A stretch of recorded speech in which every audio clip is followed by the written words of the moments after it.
organizations in India, they have a tendency to be hierarchical. Perhaps the more modern organizations less so.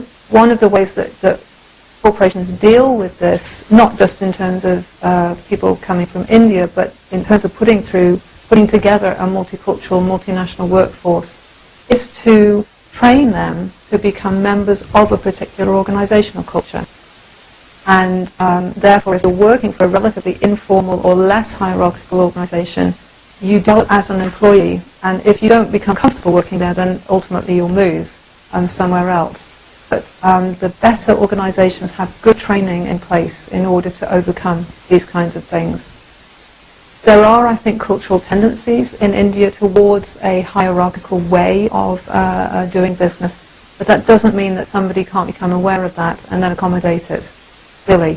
So we all are able to adapt to a particular situation. So over the last 5 years, we've seen Indian corporations moving outwards from India.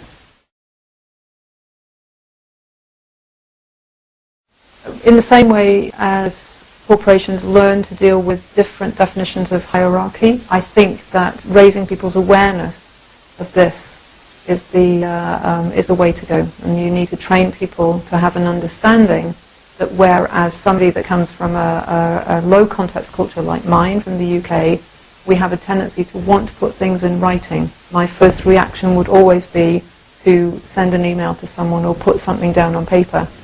Possibly for people from India and other countries in the Asia-Pacific region from a more high context cultures, their initial reaction may be to pick up the phone or to actually go and talk to somebody.